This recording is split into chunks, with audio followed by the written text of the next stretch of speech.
किल्ले शिवनेरीपासून शेतकरी आक्रोश मोर्चाची सुरुवात झालेली आहे। छत्रपती शिवाजी महाराजांना अभिवादन करून अमोल कोल्हे हे रस्त्यावरती उतरलेले आहेत। हा मोर्चा जो आहे तो पुणे जिल्ह्याच्या विविध विधानसभा मतदारसंघातून पुढे सरकत जाणार आहे। 4 दिवसांचा हा मोर्चा असेल आणि या मोर्चाला खऱ्या अर्थाने आता सुरुवात झालेली आहे। अमोल कोल्हे आता आपल्या सोबत आहेत। काय नेमकी मागणी? ताकीद छत्रपती शिवाजी महाराजांची होती आणि त्यामुळे याच मागण्या घेऊन पुढे चाललेलो आहोत की कांदा उत्पादक शेतकरी जो अडचणीत आहे, कांद्याची निर्यात बंदी ही तात्काळ उठवण्यात यावी, कांद्याच्या निर्यात धोरणाला एक निश्चित निर्यात धोरण करण्यात यावं, बिबट प्रवण क्षेत्रामध्ये दिवसा 3 फेज लाईट देण्यात यावी। कारण जर विदर्भामध्ये व्याघ्र प्रकल्पांच्या बाबतीत असा निर्णय घेतला जातो तर बिबट प्रवण क्षेत्रात सुद्धा आमच्या पुणे जिल्ह्यात सुद्धा माणसंच राहतात, तर या बिबट प्रवण क्षेत्रामध्ये दिवसा 3 फेज लाईट देण्यात यावी। तिसरी महत्त्वाची मागणी ती म्हणजे दूध उत्पादक जे शेतकरी आहेत यामध्ये महाराष्ट्र सरकारनं कर्नाटक सरकारच्या धर्तीवर 5 रुपये अनुदान देण्याचा निर्णय घेतला, पण हा निर्णय घेताना मात्र सरकारनं पुन्हा कोतेपणा दाखवलेला आहे मनाचा।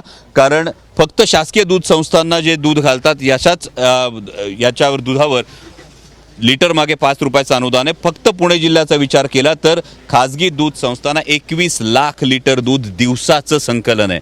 त्यामुळे महाराष्ट्र सरकार या पद्धतीनं भेदभाव न करता सरसकट हे दुधाचं अनुदान दूध उत्पादक शेतकऱ्यांना देण्यात यावं।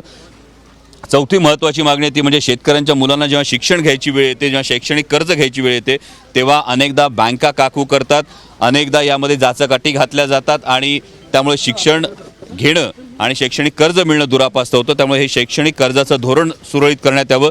जर मोजक्या उद्योगपतींचं 25 लाख कोटी रुपयांचं कर्ज माफ होतं तर आमच्या सर्वसामान्य शेतकरी जो अवकाळीने नाडला जातो, जो निसर्गाच्या अवकृपेने प्रत्येक वेळी संकटात येतो, त्याची कर्जमाफी का होत नाही, या प्रमुख मागण्या आहेत। खरं तर अजित पवार ज्या पद्धतीनं तुमच्यावरती या ठिकाणी भडकले, खरं तर तुम्ही अनेकदा बोललेला आहात की त्यांच्यामुळेच तुम्ही या खासदार पदापर्यंत पोहोचले, त्यांचा मोठा वाटा यामध्ये आहे आणि त्यांनी ज्या पद्धतीनं तुम्हाला आव्हान दिलेलं आहे याचं काही दडपण आत्ताच्या या मोर्चामध्ये आहे तुमच्यावर? मला फार सरळ गोष्ट अशी वाटते की आमच्या सर्वसामान्य शेतकऱ्यांचे हे प्रश्न आहेत, सर्वसामान्य शेतकऱ्यांच्या हिताचे प्रश्न आहेत। यामध्ये कुठलंही राजकारण कुठलीही गोष्ट न आणता तुम्ही जर दडपणाची गोष्ट करत असाल तर माझ्या सर्वसामान्य शेतकरी बांधवाच्या व्यथा मांडायला दडपण कसलं? नाही, खरं तर ज्यावेळेस आता तुमचं निलंबन केलं त्यानंतर कुठेतरी अजित पवार म्हणजे तुम्ही ज्यावेळेस हा शेतकरी आक्रोश मोर्चा हा काढला त्यानंतर कुठेतरी अजित पवार यांनी तुमच्यावरती भाष्य केले।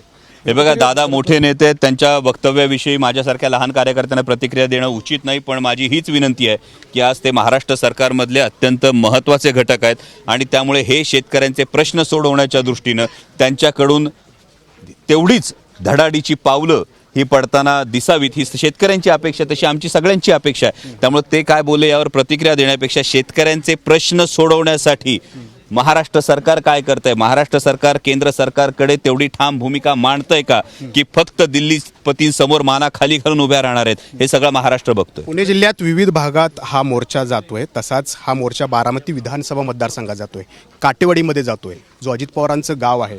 यातून तुम्ही असं सूचित करू इच्छिताय का की ज्या विधानसभेचे नेतृत्व अजित पवार करतात तिथल्या शेतकऱ्यांचे हे प्रश्न अजित पवार सोडवू शकलेले नाही आहेत?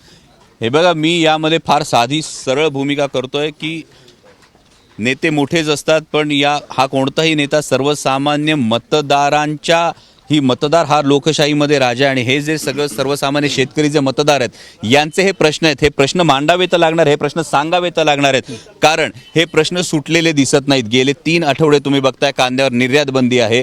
महाराष्ट्र सरकारमधले प्रतिनिधी हे केवळ केंद्र सरकारच्या मंत्र्यांबरोबर फोटो काढण्यापलीकडे याच्यावर कोणतीही ॲक्शन झालेली दिसत नाही। त्यामुळे महाराष्ट्र सरकारने या आग्रही भूमिका घेतली पाहिजे। यामध्ये माननीय अजितदादांविरुद्ध असा काही विचार करण्यापेक्षा मला वाटतं शेतकऱ्यांचे प्रश्न सोडवणं ही जास्त महत्त्वाची गोष्ट आहे। तर ज्या विधानसभा मतदारसंघातून हा मोर्चा निघतोय आणि त्या सगळ्या विधानसभा मतदारसंघामध्ये 6 प्रमुख प्रश्न जे आहेत ते अमोल कोल्हे या ठिकाणी मांडणार आहेत। हेच प्रश्न बारामती विधानसभा मतदारसंघ असेल, काटेवाडी असेल, जिथं अजित पवारांचं गाव आहे, तिथंही मांडले जाणार आहेत आणि अप्रत्यक्षपणे अमोल कोल्हे असं म्हणतात की त्यांच्याही मतदारसंघातले प्रश्न अजित पवार सोडवू शकलेले नाही आहेत। तर आता हा मोर्चा निघाल्यानंतर हे सगळे प्रश्न मिटतात का हे पाहणंही महत्त्वाचं राहणार आहे।